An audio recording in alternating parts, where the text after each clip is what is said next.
Hello जय हिंद दोस्तों, एक बार फिर से आप सभी का स्वागत है नई यूट्यूब वीडियो में। आज इस वीडियो के माध्यम से हम लोग देखने का प्रयास करेंगे भारत के एक ऐसे मित्र देश के बारे में जिससे भारत के संबंध लगातार मजबूत होते चले जा रहे हैं। भारत का एक ऐसा मित्र देश जिसकी चर्चा तो न्यूज में उतनी नहीं होती, परंतु भारत के जियो स्ट्रेटजिक पॉइंट से और जियो पॉलिटिक्स के पॉइंट से बहुत ही इंपॉर्टेंट देश है। भारत के संबंध इस देश के साथ चर्चा में इसलिए आ गए क्योंकि प्रधानमंत्री श्री नरेंद्र मोदी भारत की तरफ से 40 साल बाद कोई ऐसा प्रधानमंत्री है जो इस देश को विजिट किया। आपने सही पहचाना, आज हम लोग बात करने वाले हैं इंडो ग्रीस रिलेशनशिप के बारे में कि भारत और ग्रीस के संबंध क्या है। इसके ऐतिहासिक महत्वता को देखते हुए हम इसके भविष्य की दोनों के साथ आने की दिशा को ऊपर भी चर्चा करेंगे। अंत में देखने का प्रयास करेंगे कि भारत और ग्रीस के संबंध कैसे टर्की, पाकिस्तान और चाइना तीनों को काउंटरैक्ट कर सकते हैं। वीडियो को स्टार्ट करते हैं बिना किसी टाइम के गवाए हुए। देखिए, हम बात करते हैं प्रधानमंत्री नरेंद्र मोदी 40 साल बाद ऐसा भारत का कोई प्रधानमंत्री है जो ग्रीस का दौरा करता है। लास्ट टाइम 1983 में इंदिरा गांधी ने ग्रीस का विजिट किया था। ग्रीस हमारे लिए इंपॉर्टेंट देश इसलिए भी है क्योंकि इसे हम कहते हैं कि ये गेटवे है मेडिटेरेनियन सी का। मतलब मेडिटेरेनियन सी में अगर जाना है हमें और यूरोप का रास्ता अगर हमें खोलना है तो ग्रीस हमारे लिए सबसे अच्छा की है, मतलब पूंजी है, जहाँ से हम अपने ट्रेड को बहुत अच्छे से बढ़ा सकते हैं। इंडिया और ग्रीस के रिसेंट विजिट से इंडिया के बायलैटरल ट्रेड को स्ट्रेंथन करने की बात कही गई है। यह भी कहा गया है कि दोनों के जो पार्टनरशिप है उसको स्ट्रेटजिक लेवल पे ले जाने की बात कही गई है। दोनों के पॉलिटिकल, डिफेंस और सिक्योरिटी को लेकर एक इंपॉर्टेंट टॉक्स भी हुए हैं। ग्रीस ने कहा है कि भारत को वो स्ट्रेटजिक पार्टनरशिप में शामिल करना चाहता है, मतलब कि स्ट्रेटजिक पार्टनरशिप दोनों के बीच में शामिल होने चाहते हैं। हम आपको बता दें, प्रधानमंत्री श्री नरेंद्र मोदी 40 साल बाद कोई ऐसा प्रधानमंत्री है जो वहां विजिट किया और वहां के सेकंड हाईएस्ट सिविलियन अवार्ड से उन्हें नवाजा गया, जिसका नाम है great grand cross order. Honour जो है वहां पे दिया जाता है, जो कि वहां के प्रेसिडेंट ने प्रधानमंत्री श्री नरेंद्र मोदी को दिया। ऐसा पाने वाले प्रधानमंत्री श्री नरेंद्र मोदी विश्व के पहले हेड ऑफ स्टेट हो गए हैं जिन्होंने ग्रेट ग्रैंड क्रॉस अवार्ड को पाया है। हम आपको बताएं, इंडिया और ग्रीस दोनों इस बार अपने बायलैटरल ट्रेड को ट्वाइस करने की बात कहे हैं 2030 तक, मतलब 2030 तक अपने व्यापार को ये 2 गुना बढ़ाने की बात कहे हैं इंडिया और ग्रीस। हम आपको बताएं, दोनों देश के बीच में जो सबसे इंपॉर्टेंट बात हुई, MMPA साइन हुआ। अब आप कहेंगे MMPA क्या है? MMPA मतलब होता है कि माइग्रेशन मोबिलिटी एग्रीमेंट पार्टनरशिप, मतलब कि एक ऐसा मोबिलिटी मतलब आवागमन पार्टनरशिप हुआ दोनों के बीच में। किसको लेके? माइग्रेशन को लेके। माइग्रेशन किसका? यहाँ के जो स्किल्ड लेबर है उनको कैसे इजीली वीज़ा अवेलेबल करवाया जाए और वहाँ के जो स्किल्ड लेबर है वो इंडिया में आ सके। आपको पता होगा कि बहुत सालों से यूरोप के देश हमेशा क्लेम करते हैं कि इंडिया के जो लोग हैं वो इलीगली उनके देश में जाके रह रहे हैं। तो इसके ऊपर भी MMPA जो एग्रीमेंट हुआ है, जो कि मोबिलिटी माइग्रेशन पार्टनरशिप एग्रीमेंट है, वो इसको डील करेगा कि कैसे स्किल्ड लेबर को एक दूसरे के देश में पहुंचाया जा सके और जो इलीगली माइग्रेंट है उनको कैसे आइडेंटिफाई किया जा सके। हम आपको बताएं, दोनों देश ने अपने कमिटमेंट को दोहराया है कि अनक्लॉज का जो एग्रीमेंट है उसे फॉलो करना चाहिए, बोथ इन इंडो पैसिफिक, मतलब कि इंडो पैसिफिक में भी और मेडिटेरेनियन सी में भी, जहाँ पे एक तरफ टर्की अपनी एक्सपेंशन नीति को फॉलो करता है और दूसरी तरफ चाइना जो कि इंडो पैसिफिक में अपने आप को मजबूत दिखाने के लिए अपनी विस्तारवादी नीति का अनुसरण करता है। दोनों देशों ने कहा है कि रूल बेस्ड ऑर्डर और फ्री एंड ओपन ट्रेड होना चाहिए, both in Mediterranean sea and Indo Pacific. दोनों देशों के ऐतिहासिक समग्रता को देखते हैं, हिस्टोरिकल सिग्निफिकेंस को देखते हैं।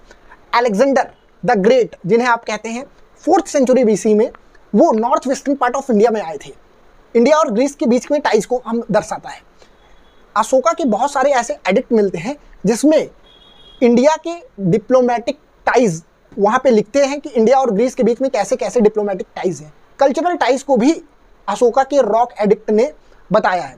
हम आपको बताएं, कल्चरल एक्सचेंज डिमिट्रस और मियांडर नाम के जो ग्रीक रूलर थे उनके द्वारा होता था, जो कि हमें देखने को मिलता है।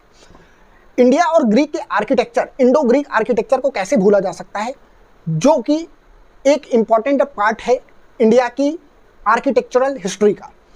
बुद्धा की इमेजेस जो कि गांधार इमेजेस थे उनका अनुसरण किया गया है ग्रीक से। ऐसा कहा जाता है कि चाणक्य ने जो अर्थशास्त्र लिखा है उसमें मेगास्थनीज का चर्चा मिलता है, जो कि एक ग्रीक से संबंधित व्यक्ति हैं। पॉलिटिकल रिलेशनशिप दोनों देश के कैसे हैं? 1950 में डिप्लोमेटिक रिलेशनशिप दोनों देश के स्टार्ट हुए, जिसे कूटनीतिक साझेदारी कहते हैं। इंडिया ने सपोर्ट किया ग्रीस को हमेशा, और ग्रीस ने इंडिया को सपोर्ट किया नॉन अलाइनमेंट मूवमेंट, मतलब गुट निरपेक्ष आंदोलन के साथ साथ न्यूक्लियर सप्लायर ग्रुप में इंडिया की मेंबरशिप को ग्रीस पुरजोर रूप से समर्थन करता है। साथ ही साथ दोनों देश यूनाइटेड नेशन के रिफॉर्म में भी बिलीव करते हैं कि वहाँ पे भी रिफॉर्म होना चाहिए। इकोनॉमिक रिलेशनशिप के बारे में बात करें दोनों देशों के, तो इंडिया और ग्रीस के जो इकोनॉमिक रिलेशनशिप है अभी 1.3 बिलियन यूरो के दोनों बीच के बीच में ट्रेड है।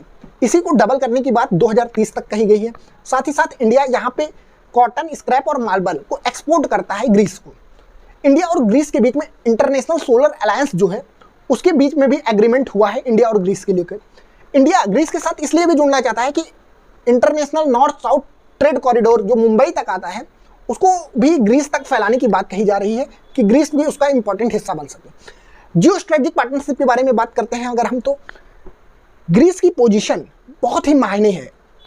एजियन सी में ग्रीस की जो पोजीशन है, मेडिटेरेनियन सी जो कि पूरा ओशन है, और उसमें एजियन सी जो कि सबसे ज़्यादा जियो स्ट्रेटेजिक पॉइंट से इंपॉर्टेंट है उसके लिए, और पाकिस्तान और टर्की के नेक्सस को ब्रेक करने के लिए इंडिया और ग्रीस साथ आए हैं। इंडिया और ग्रीस ने साइप्रस को अपने साथ लिया है, पाकिस्तान, टर्की और अजरबैजान एक साथ हैं। दूसरी तरफ ग्रीस, इंडिया और आर्मेनिया एक साथ हैं। आर्मेनिया को इंडिया सपोर्ट कर रहा है। आपने सुना होगा कि pinnacle multi modal system India ने आर्मेनिया को दिया है, क्योंकि वहाँ की जियोपॉलिटिक्स को मेंटेन करने के लिए। आपने सुना होगा कि इंडिया और ग्रीस दोनों इंडो पैसिफिक में काउंटर करने के लिए चाइना को, और मेडिटेरेनियन सी में टर्की को काउंटर करने के लिए दोनों एक साथ आए हैं।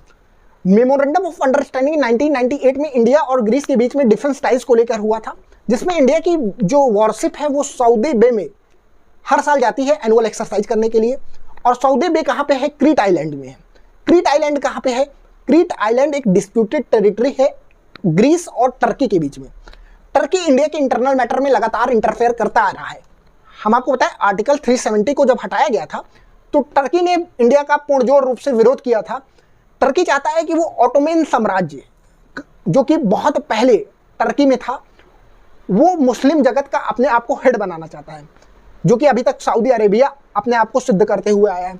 इसीलिए वो पाकिस्तान का हमेशा समर्थन करता है, हर मुद्दे पे इंडिया का विरोध करता है। इस बार इंडिया ने भी क्रीट आइलैंड पे पूर्ण रूप से वॉरशिप को अपने भेजा, एक्सरसाइज किया, और टर्की को सीधा संदेश दिया कि अगर आप हमारे इंटरनल मैटर में इंटरफेयर करते हैं तो हम भी यूरेशिया की पॉलिटिक्स में इंटरफेयर करने से किसी भी तरह से पीछे नहीं हटेंगे। हम अपने टाइज को स्ट्रेंथन करेंगे आपके विरोधी देश ग्रीस के साथ, क्योंकि आप पता होगा इंटरनेशनल पॉलिटिक्स में कि जो दुश्मन होता है वो दोस्त होता है। तो दो दोस्त सामने साथ आ गए और दोनों का दुश्मन सेम है। हम आपको बताएं कि काउंटर टेररिज्म को लेके और सी पायरेसी को लेके इंडिया और ग्रीस एक साथ आना चाहते हैं कि काउंटर टेररिज्म को कैसे कंप्लीटली हटाया जा सके, और समुद्री लुटेरों को इंडिया भी परेशान है अपने इंडो पैसिफिक में, और ग्रीस भी परेशान है मेडिटेरेनियन सी में। दोनों साथ मिलकर काम करना चाहते हैं। दोनों ने एक साथ आने की श्रद्धा इसलिए भी जताई है कि दोनों चाहते हैं कि यूनाइटेड नेशन में रिफॉर्म की ज़रूरत है। साथ ही साथ साइप्रस का जो इशू है जिसके ऊपर टर्की क्लेम करता है, उसमें पूर्ण रूप से भारत ने कहा है कि हम ग्रीस का समर्थन करते हैं। तो ये थी इशू कि इंडिया और ग्रीस को लेके क्या इंपॉर्टेंट एग्रीमेंट हुए।